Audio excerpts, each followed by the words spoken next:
పెద్దలారా మిత్రులారా అందరికీ నమస్తే. నేను గరిడేపల్లి సత్యనారాయణ న్యూ లక్ష్య ఆర్గనైజేషన్. సర్దార్ భగత్ సింగ్ అనుచరులు, పెషావర్ ఏర్ జవాన్లు చివరగా ఎంచుకున్న బాట ఇది.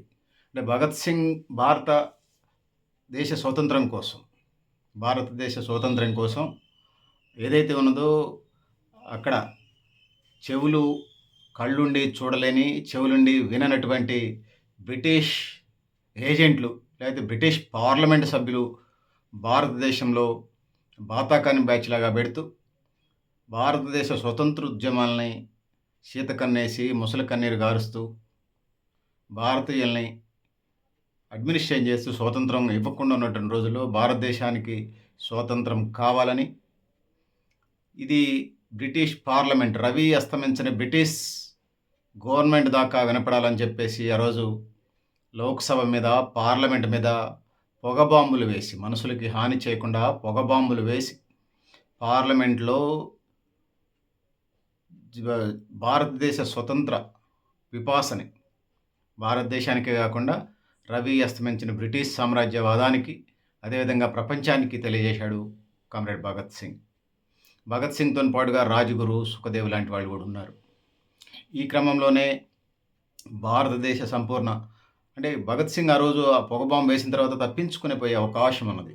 కానీ తప్పించుకొని పోకుండా మా దేశ స్వాతంత్ర పోరాటమే ప్రధానమైనటువంటి లక్ష్యం అని చెప్పేసి ఆయన ఆ రోజు అక్కడ అరెస్ట్ అయ్యి దేశం కోసం పోయి ఇది చేశాడు. మార్చి 23, 1931న ఉరి తీయబడ్డాడు కామ్రేడ్ భగత్ సింగ్. దాని తర్వాత భగత్ సింగ్‌తోని పాటు అరెస్ట్ అయినటువంటి వాళ్ళు చాలామందికి యావజ్జీవ శిక్షలు పడ్డాయి. యావజ్జీవ శిక్షలు అంటే 7-14 సంవత్సరాలు. అంటే ఆ పగులు రైతుల లెక్కలుంటాయి కాబట్టి. యావజ్జీవ శిక్షలు చేసిన తర్వాత, యావజ్జీవ శిక్షల తర్వాత వాళ్ళంతా కూడా బయటకొచ్చారు. జైలు జీవితం నుంచి ఫ్రీడమ్ ఫైటర్స్ అంతా కూడా. వాళ్ళంతా వచ్చి ఆ రోజుల్లో ఉమ్మడి కమ్యూనిస్ట్ పార్టీని అందులో జాయిన్ అయ్యారు. 1931 అంటే స్వతంత్రం రావడానికి ముందే వీళ్ళంతా భారత కమ్యూనిస్ట్ పార్టీలో జాయిన్ అయ్యారు. ఇప్పటికే భారత కమ్యూనిస్ట్ పార్టీకి సంబంధించి 100 సంవత్సరాల వేడుకలు ఈ సంవత్సరాంతానికి జరగబోతున్నాయి. 1925 డిసెంబర్ 26న ఏర్పడినటువంటి భారత కమ్యూనిస్ట్ పార్టీ 2025 డిసెంబర్ 26న ఖమ్మం నగరంలో పెద్ద బహిరంగ సభ జరగబోతా ఉంది. ఈ నేపథ్యంలోనే తెలంగాణ రాష్ట్ర మహాసభలు కూడా జరుగుతున్నాయి. తెలంగాణ రాష్ట్ర మహాసభల గురించి ప్రస్తావించడానికి ముందు భారతదేశానికి 1947 ఆగస్టు 15 స్వాతంత్రం వస్తే ఇప్పుడున్నటువంటి తెలంగాణ రాష్ట్రం అనండి, లేకపోతే హైదరాబాద్ సంస్థానం పేరుతో పిలవనండి, దీనికి సంబంధించి 1948 సెప్టెంబర్ 17న స్వాతంత్రం వచ్చింది.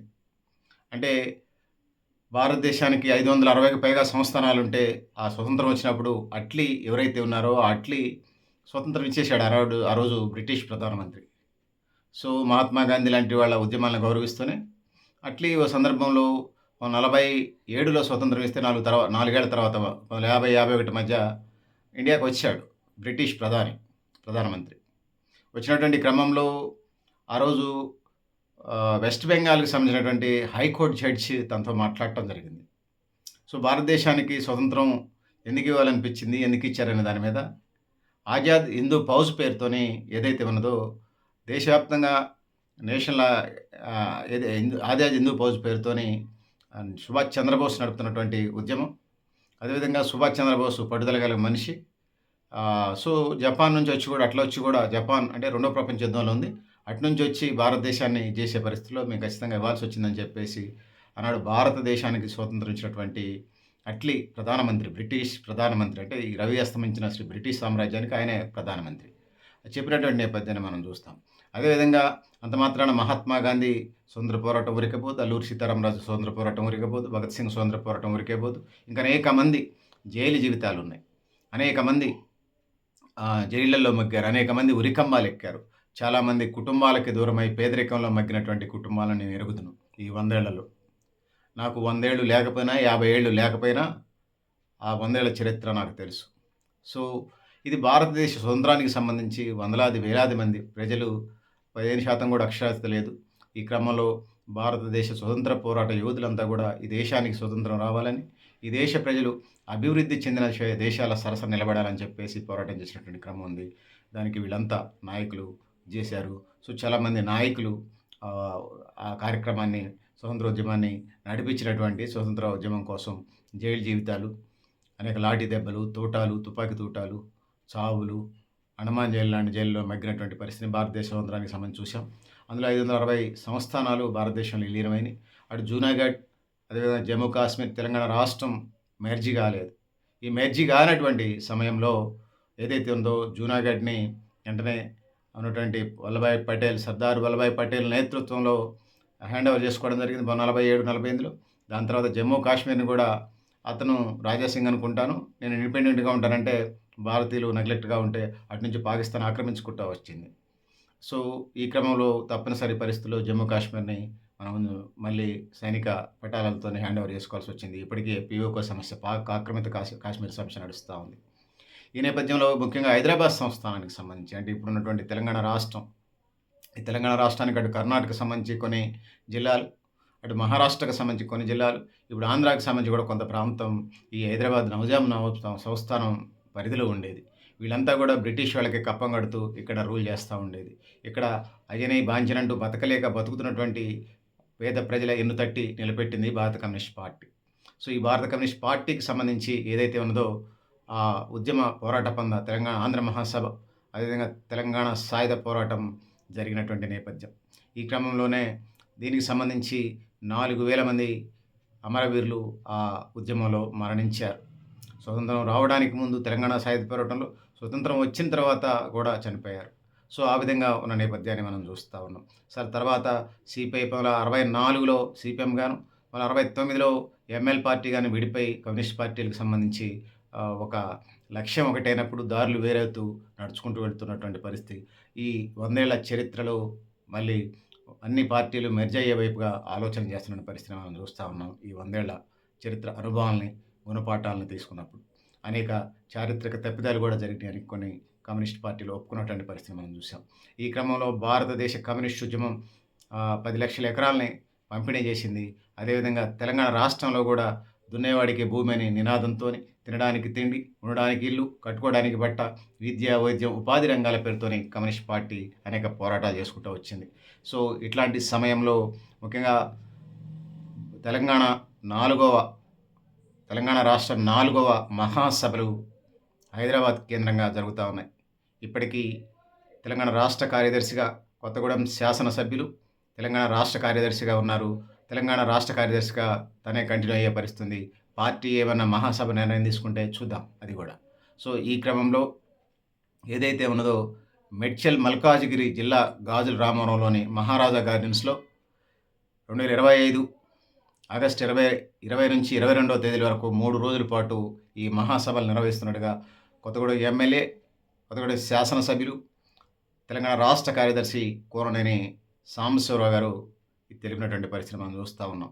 సో, అదేవిధంగా ఈ కార్యక్రమానికి సంబంధించి ఉన్నటువంటి నేపథ్యంలో all India party secretary D Raja గారు కూడా ఈ తెలంగాణ రాష్ట్ర 4వ మహాసభలకి అటెండ్ అవుతూ ఉన్నారు.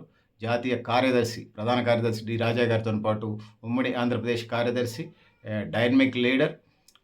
సో, తెలంగాణ ఉద్యమంలో పాల్గొంటుంటే ఒక తిరుపతి, రాయలసీమ వాసి తెలంగాణ ఉద్యమం కోసం పాల్గొంటున్నామని చెప్పేసి దిష్టిబొమ్మ తగలబెడితే, దిష్టిబొమ్మను కాదు నన్ను తగలబెట్టినా కూడా నేను పార్టీ లైన్‌కి, పార్టీ కట్టుబాటుకి, పార్టీ విధానాలకి నేను కట్టుబడి ఉంటానని చెప్పేసినటువంటి ఉద్యమకారుడు, తెలంగాణ ఉద్యమకారుడు, కమ్యూనిస్ట్ పార్టీ రథసారథి, ఉమ్మడి ఆంధ్రప్రదేశ్ రథసారథి కామ్రేడ్ నారాయణ గారు కూడా ఈ కార్యక్రమంలో పాల్గొంటూ ఉన్నారు. అదేవిధంగా కోనంనేని సాంబశివరావు గారితో పాటుగా జాతీయ కార్యవర్గ సభ్యులు చాడా వెంకటరెడ్డి గారు, పశ్చిమ పద్మక్క, జాతీయ కౌన్సిల్ సభ్యులు పల్లా వెంకటరెడ్డి గారు, రాష్ట్ర సహాయ కార్యదర్శి తక్కెళ్లపల్లి శ్రీనివాస్ గారు, అదేవిధంగా బోసు, నరసింహను, ఇంకా రాష్ట్ర కార్యదర్శి వర్గ సభ్యులు ఇందులో పాల్గొంటున్నటువంటి పరిస్థితి మనం చూస్తూ ఉన్నాం. సో, దీంతో పాటు హైదరాబాద్ నగరంతో పాటు సో అటు మల్కాజ్గిరికి సంబంధించినటువంటి ఏదైతే ఉన్నదో ఆ లీడర్స్ కూడా ఈ కార్యక్రమానికి సంబంధించి విజయవంతం చేయడానికి చూస్తున్నటువంటి మల్కాజ్గిరి జిల్లాకు సంబంధించి రామారంలోని మహారాజు గార్డెన్స్‌లో ఈ యొక్క మహాసభలు జరుగుతున్న నేపథ్యాన్ని చూస్తూ ఉన్నాం.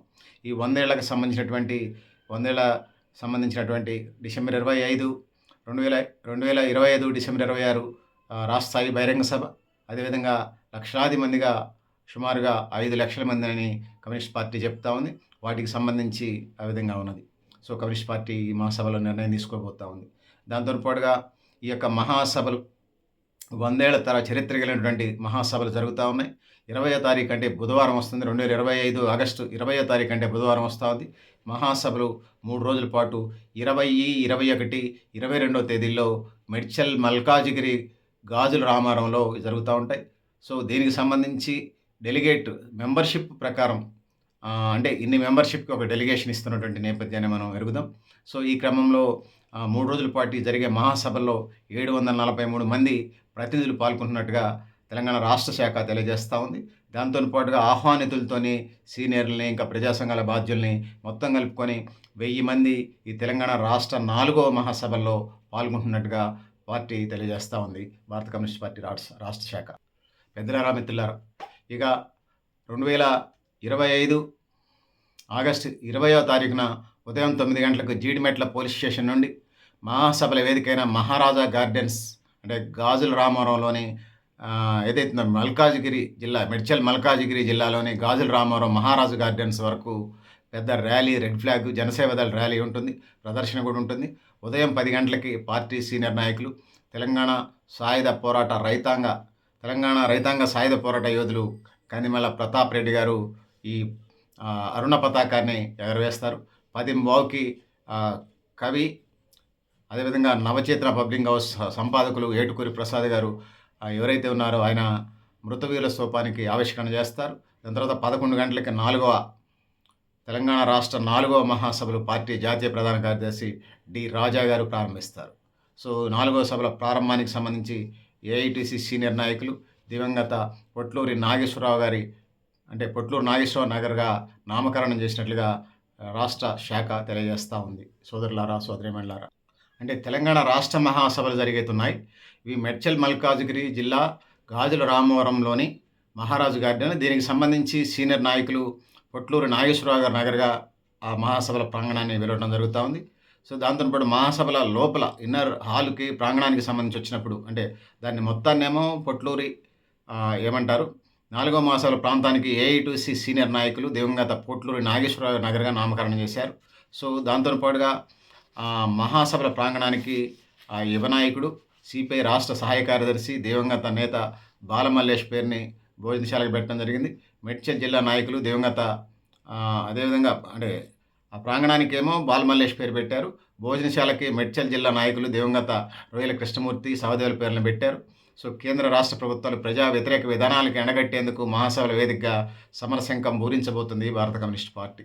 సో ముఖ్యంగా భారతదేశంలో ముఖ్యంగా 3వ టర్మ్ కూడా బీజేపీ పార్టీ వచ్చిన తర్వాత మతోన్మాదాన్ని చేసినటువంటి నేపథ్యాన్ని మనం చూస్తూ ఉన్నాం.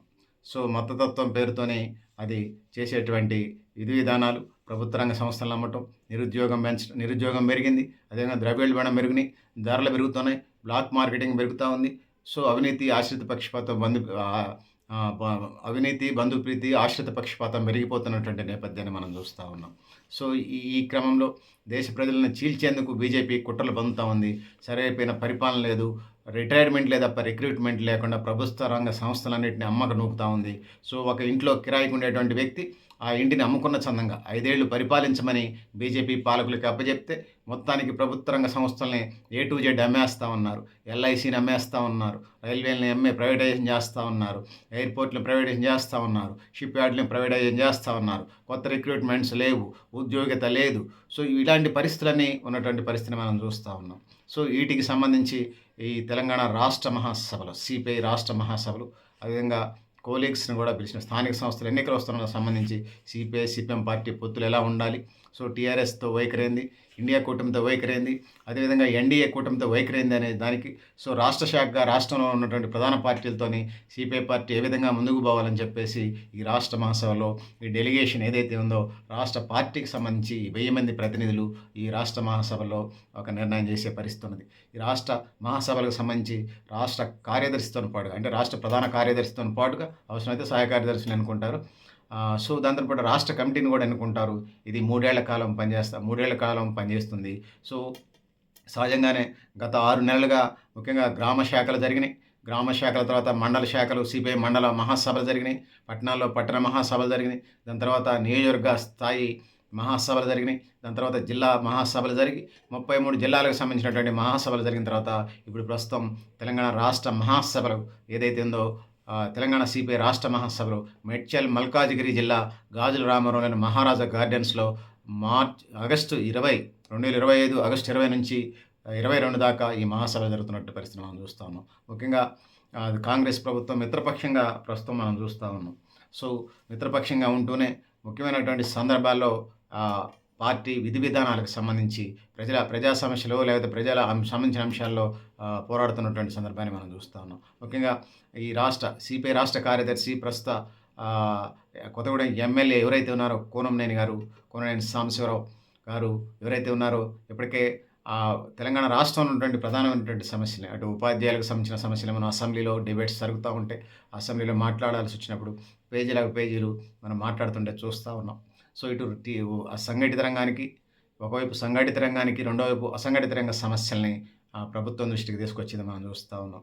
ప్రభుత్వం 6 వారంటీలు, గ్యారంటీలకు సంబంధించి ప్రభుత్వాన్ని స్నేహ పద్ధతుల్లో శాసనసభలో ప్రజల పక్షాన మాట్లాడుతున్నటువంటి సాంబశివరావు గారిని చూస్తూ ఉన్నాం. అదేవిధంగా సంఘటిత రంగం, అసంఘటిత రంగమే కాకుండా ముఖ్యంగా అనేక విభాగాలు అయితే ఉన్నాయి. వ్యవసాయ రంగానికి సంబంధించి, అభివృద్ధికి సంబంధించి, గిట్టుబాటు ధరలకు సంబంధించి, కార్మికులకి కనీస వేతనాలకు సంబంధించి, సో అదేవిధంగా రైతులకు సంబంధించి, ఇంకా అసంఘటిత రంగంలో వివిధ విభాగాల్లో పనిచేసే వాళ్ళకి సంబంధించి, అదే అన్ని విభాగాలకు సంబంధించి, ముఖ్యంగా యువతకి, కార్మికులకి, ఉపాధి రంగానికి సంబంధించి అనేక అంశాల మీద మాట్లాడినట్టుగా మనం చూస్తూ ఉన్నాం. ముఖ్యంగా త్రాగునీరు, ఈ మహాసభల్లో సాగునీరు, త్రాగునీరు, విద్య, వైద్యం, ఉపాధి, అదేవిధంగా తెలంగాణ రాష్ట్రానికి సంబంధించి సాక్షాత్తు భారత ప్రధానమంత్రి దగ్గరికి వెళ్ళారు. తెలంగాణ రాష్ట్ర ముఖ్యమంత్రి రేవంత్ రెడ్డి, బట్టి విక్రమార్క వీళ్ళిద్దరూ వెళ్ళి తెలంగాణ రాష్ట్రానికి సంబంధించి 26 లక్షల ఇళ్ళు అవసరం ఉన్నాయి ఈ రాష్ట్రంలో అని చెప్పడం జరిగింది. సో, వీటికి సంబంధించి కూడా తెలంగాణ రాష్ట్ర మహాసభలో ప్రస్తావన జరిగే అవకాశం ఉంది. ఇప్పటికే కాళేశ్వరం నుంచి గోదావరి జలాలు, అదేవిధంగా కృష్ణా జలాలు అన్నీ ఇప్పటికీ 3000 టీఎంసీలకు పైగా నీళ్లు సముద్రం పాలవుతున్నాయి, బంగాళాఖాతంలో కలుస్తూ ఉన్నాయి. సో, వాటికి సంబంధించి చిన్న తరహా, మధ్య తరహా, భారీ నీటి తరహా ప్రాజెక్టులు సంబంధించినటువంటి తీర్మానాలు ఈ మహాసభ ద్వారా భారత కమ్యూనిస్ట్ పార్టీ చేసే అవకాశం మనకు కనిపిస్తూ ఉంది. సో, సాగునీరుతో పాటుగా ముఖ్యంగా తెలంగాణ రాష్ట్రంలో మనం ఆర్టీఐ తరపున మనం తీసుకున్నప్పుడు, న్యూ లక్ష్య ఆర్గనైజేషన్గా మనం తీసుకున్నప్పుడు తెలంగాణ రాష్ట్ర వ్యాప్తంగా ఫ్లోరైడ్ కంటెంట్ ఉన్నది. ముఖ్యంగా కొన్ని నల్గొండ లాంటి జిల్లాలకి. సో, ఫ్లోరైడ్ రైట్ నీళ్లుంటాయి కానీ ఫ్లోరైడ్ రహిత నీళ్ళు తాగడానికి అవకాశం ఉండవు. సో, అందుకోసం ముసలోళ్ళలాగా 20 ఏళ్ళకి 30 ఏళ్ళకి ముసలోడుతా అందుకోసం త్రాగునీరుకి సంబంధించి కూడా ఈ మహాసభలో తీర్మానం చేయబోతున్నట్టుగా మనకి కనపడతా ఉంది. త్రాగునీరు, సాగునీరే కాకుండా విద్యా, వైద్యం, ఉపాధికి సంబంధించి కూడా ఉన్నది. సో, ఇప్పటికే నేను చెప్పినట్టుగా 26 లక్షల ఇళ్ళు ఈ రాష్ట్ర ప్రజలకి, ముఖ్యంగా బిలో పావర్టీ లేని ఉన్న వాళ్ళకి చేసే పరిస్థితి ఉన్నది. సో, అదేవిధంగా కొత్త పెన్షన్లు అవి ఇచ్చేటువంటి పరిస్థితి ఉన్నది. అదేవిధంగా కాంగ్రెస్ పార్టీ అధికారంలోకి వచ్చినప్పుడు ఎన్నికల హామీలు ఇవ్వని చెప్పేసి అడగటం తెలియజేస్తానికి తీర్మానం చేసే అవకాశం కనిపిస్తుంది. అయిన తర్వాత విభజన చట్టం తెలంగాణ, ఆంధ్రప్రదేశ్, ముఖ్యంగా ఆనాడు కాంగ్రెసు, బీఆర్ఎస్తో పాటుగా రాష్ట్ర స్థాయిలో ఒక నిర్ణయం తీసుకున్న పార్టీలో భారత కమ్యూనిస్ట్ పార్టీ ముందు వరుసలో ఉంది. కొన్ని పార్టీలు తీసుకోకపోయినా తెలంగాణ రాష్ట్రంలో అంటే ఆనాడు ఉన్నటువంటి 10 జిల్లాల్లో సిపిఐ యూనిట్లు ఉన్నాయి, సిపిఐ శాఖలు ఉన్నాయి. ఆ విధంగా ఉద్యమాన్ని ఉర్రూతలూగించడంలో చాలా క్రియాశీలమైన పాత్ర పోషించినటువంటిది సిపిఐ పార్టీ అని మనం చెప్పక తప్పదు. సో, ఈ క్రమంలోనే ఈ నేపథ్యంలోనే విభజన చట్టం హామీలకు సంబంధించి, అది జల వివాదాలకు సంబంధించి కానీ, తెలంగాణకు రావాల్సిన వాటికి సంబంధించి కానీ ఈ అంశాల మీద ఉన్నది. సో, ఈ నేపథ్యంలో తెలంగాణ రాష్ట్రానికి వస్తున్నటువంటి ఆదాయంలో సో మనం చూస్తూ ఉన్నాం. ప్రధానంగా ఫిలిం ఇండస్ట్రీ నుంచి రూపాయలో ఫిలిం ఇండస్ట్రీ నుంచి ఒక పావలా వస్తూ ఉంది. అదేవిధంగా ఫార్మా ఇండస్ట్రీ నుంచి ఒక పావలా వస్తూ ఉంది. అదేవిధంగా ఐటీ ఇన్ఫర్మేషన్ టెక్నాలజీ రంగం నుంచి ఒక పాలు వస్తుంది. సో, రూపాయలు 30 దాకా ఈ 3 రంగాల్లో వస్తున్నాయి. మిగతా రంగాలను కూడా అభివృద్ధి చేయాల్సిన అవసరం ఉంది. వీటికి సంబంధించి కూడా నిర్ణయాలు చేయాల్సినటువంటి అవసరం చేస్తారనేది భావన తెలంగాణ రాష్ట్ర మహాసభ నుంచి సిపిఐ తెలియజేస్తూ ఉంది. సో, పెద్దలారా, మిత్రులారా, అదేవిధంగా ధరలు పెరుగుతూ ఉన్నాయి, ప్రజల వేతనాలు పెరగట్లేదు. సో, కనీసం ఉపాధి మార్గాలు కరువు అవుతూ ఉన్నాయి, నిరుద్యోగం పెరుగుతూ ఉంది. వీటి మీద కూడా తీర్మానాలు చేసే పరిస్థితి కనపడతా ఉంది. ముఖ్యంగా 33% మహిళా బిల్లు రిజర్వేషన్కి సంబంధించి అది ఓసీ, బీసీ, ఎస్సీ, ఎస్టీలుగా ఉండాలని చెప్పేసి బయట సమాజం నుంచి పడుతుంది. మహాసభలు ఏం చేస్తే చూడాలి. అదేవిధంగా బీసీలకు స్థానిక సంస్థల్లో 42% రిజర్వేషన్స్ బాగా వినపడుతున్న నేపథ్యంలో తెలంగాణ రాష్ట్రంలో కానీ, భారతదేశంలో కానీ ఇప్పటికే తెలంగాణ రాష్ట్రంలో సకల కుల జనగణన చేశారు. దానికి సంబంధించి జనాభా దామాషా ప్రకారం బీసీ సమాజం అడుగుతా ఉంది. సిపిఐ రాష్ట్ర మహాసభలో ఈ బీసీ రిజర్వేషన్‌లకు సంబంధించి ఇప్పటికే ఫైల్ మీద సంతకం చేసింది. జాతీయ స్థాయిలో కూడా ఆర్డినెన్స్ తీసుకొచ్చి 9వ షెడ్యూల్ పెట్టమని చెప్పేసి సిపిఐ పార్టీ, ఇతర వామపక్షాల పార్టీలు కూడా కోరుతా ఉన్నాయి. సో వాటికి సంబంధించి కూడా తీర్మానాలు తీసుకునే పరిస్థితి అయితే కనపడతా ఉంది. ఇక ఎస్సీ, ఎస్టీలకు సంబంధించి ఎస్సీ, ఏబీసీడీ వర్గీకరణ, ఎస్టీలకు, ఆదివాసీలకు సంబంధించిన హక్కుల కోసం, ముఖ్యంగా ఓసీలో ఉన్నటువంటి పేదలు, నిరుపేదలకు సంబంధించి కూడా సిపిఐ తెలంగాణ రాష్ట్ర మహాసభలో తీర్మానాలు చేసుకోబోతా ఉంది. సో అదేవిధంగా వర్గ సమాజం అంటున్నటువంటి భారత కమ్యూనిస్ట్ పార్టీ, భూమి చాలా ఉంది, భూ పంపిణీ జరగట్లేదు, ఆ వైపుగా అడుగులు వేయాల్సిన అవసరం ఉంది. దాంతో పాటు వ్యవసాయ రంగం ఉరిదీయబడిన వాడికి ఉరితాడెంత ఆధారమో, సో ఆ విధంగా తెలంగాణ రాష్ట్ర రైతులు పరిస్థితున్నది. అందుకోసం దాని మీద కూడా నిర్ణయాలు తీసుకునే పరిస్థితి మనకు కనపడతా ఉంది. సో దానికి సంబంధించి కూడా సో తెలంగాణ రాష్ట్రం గత బీఆర్ఎస్ ప్రభుత్వం 7.5 లక్షల కోట్లు అప్పు చేస్తే, ఇప్పుడు వచ్చినటువంటి ఆహ్, కాంగ్రెస్ ప్రభుత్వం, లేటెస్ట్‌గా ఉన్నటువంటి కాంగ్రెస్ ప్రభుత్వం ఈ 2 సంవత్సరాల్లోనే సుమారుగా ఈ 2 సంవత్సరాల్లోనే 2,20,00,000 అంటే సుమారుగా 2.5 లక్షల కోట్లు ఇది ఏదైతే అప్పులు చేసింది. వాళ్ళు 7.5, వీళ్ళు 2.5, అంటే 7.5, 8, 10 కోట్లు, 10 లక్షల కోట్లు తెలంగాణ రాష్ట్ర ప్రభుత్వం, ముఖ్యంగా తెలంగాణ ప్రజల మీద అప్పు ఉన్నది. అంటే ఒక్కొక్క హెడ్ మీద ఎంత అప్పు ఉన్నదనేది ఈ తెలంగాణ రాష్ట్ర మహాసభలో చర్చించబోతున్నట్టుగా మనకు అర్థమవుతా ఉంది. దాంతో పాటుగా ఇప్పటికే స్విస్ బ్యాంకులో ఉన్నటువంటి డబ్బులన్నీ తీసుకొచ్చి 16 లక్షలు ఒక్కొక్క బ్యాంక్ అకౌంట్‌లో మైనారిటీ తిన్నటువంటి 18 సంవత్సరాలు ఉన్నటువంటి అందరి అకౌంట్‌లో ఏస్తున్నటువంటి నరేంద్ర మోడీ గారు, మరి 12 ఏళ్లైనా కూడా మరి ఇంత మట్టికి ఒక రూపాయి బిళ్ళ తీసుకురాకపోగా, మరి వాటి మీద అడ్రస్సే లేదు, ప్రస్తావనే లేదు. మరి మర్చిపోయారా? లేకపోతే ఆహ్, చూసి కూడా చూడనట్టుగా, తెలిసి కూడా తెలియనట్టుగా నటిస్తున్నారా? బీజేపీ చెప్పాల్సినటువంటి, ఎన్డీఏ కూటమి చెప్పాల్సిన అవసరం ఉన్నది. ముఖ్యంగా తెలంగాణ రాష్ట్రంలో, భారతదేశంలో వామపక్షాలు బీజేపీకి ధీటుగా పనిచేస్తున్న నేపథ్యాన్ని మనం చూస్తా ఉన్నాం. So, experience is costly school అంటాడు అరిస్టాటిల్. అంటే అనుభవం ఖరీదైన పాఠశాల అనేది దాని సారాంశం. సో, జరిగినటువంటి ఆహ్, ఆహ్, వాటిని రివ్యూ చేసుకుంటూ, సో గుణపాఠాలుగా తీసుకొని భవిష్యత్ కార్యక్రమాలకి ఈ తెలంగాణ రాష్ట్ర 4వ మహాసభ ముందుకు వెళ్తున్న నేపథ్యాన్ని మనం చూస్తా ఉన్నాం. సో మహాసభలు సక్సెస్ అయ్యి ప్రజా పోరాటాలకి, దశలవారీ ఆందోళనలకి, ముఖ్యంగా తెలంగాణ ప్రాంత ప్రజల మనోభావాల్ని తీసుకొని ముందుకు పోయే పరిస్థితి తెలంగాణ రాష్ట్ర మహాసభల ద్వారా తీసుకుంటారని చెప్పేసి మనకు అర్థమవుతోంది. సో ఆ విధంగా తీసుకోవాలని, ప్రజల మనోభావాల్ని గుర్తించి ముందుకెళ్తుందని, ఆ విధంగా ముందుకెళ్లాల్సిన అవసరం ఉందని తెలియజేసుకుంటూ, సో పెద్దలారా, మిత్రులారా, మీరు కూడా మీ అభిప్రాయాన్ని కామెంట్ బాక్స్లో రాయడం తెలియజేస్తూ, నేను గరిడేపల్లి సత్యనారాయణ, న్యూ లక్ష్య ఆర్గనైజేషన్.